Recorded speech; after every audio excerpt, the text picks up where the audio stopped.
Mic check.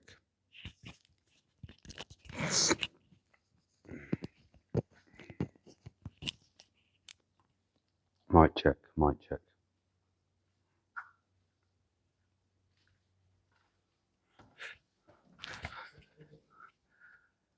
So how did I get in Brunei? How did I manage to end up here? Now, I'm going to try and make sure this story is quite short and as as detailed and as short as possible. Now, it's not easy, first and foremost, living in Brunei and having a job and a career. That's one thing.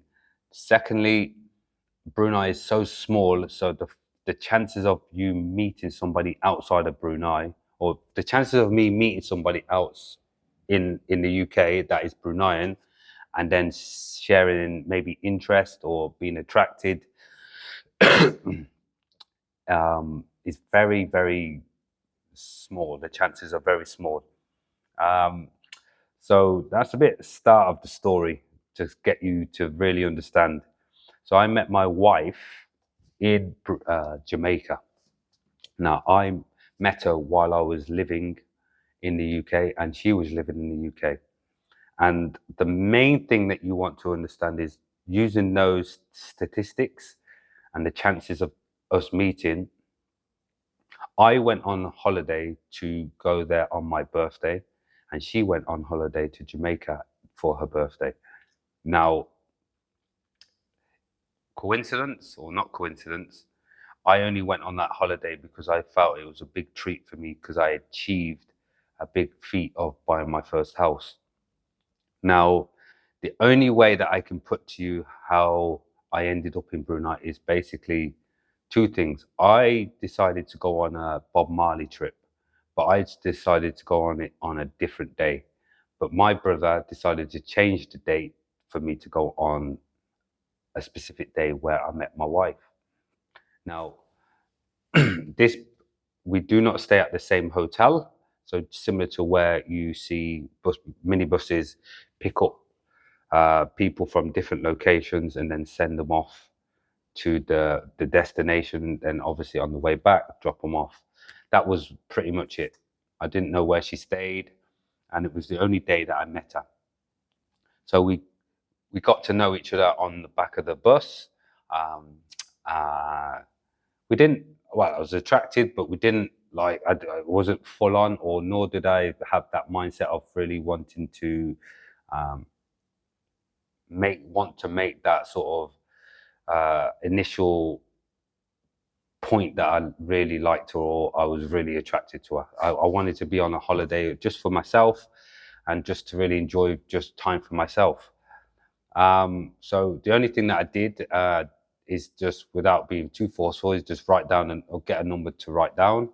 And then lo and behold, when I got back to the UK, I messaged her on my phone, and then we were in a relationship for 2 years in the UK.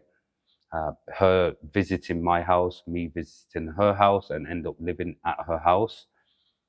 And then she she didn't believe that I wanted to move to Brunei, and I said I would. And that pretty much I visited Brunei for say I think it was around 7 days, and basically it was that that was my experiment to see if I would live in Brunei. And pretty much I decided I already had probably decided before that I wanted to leave the UK, but it was just a way for me to experiment to really understand what I was going to. But I can talk in a bit more of other videos of why I personally, my own self, wanted to escape the UK and talk more about that on a different video. But apart from that, I managed to stay there for 7 days. I met her. I proposed to her as I was leaving while she stayed here. And then I came back and we got married.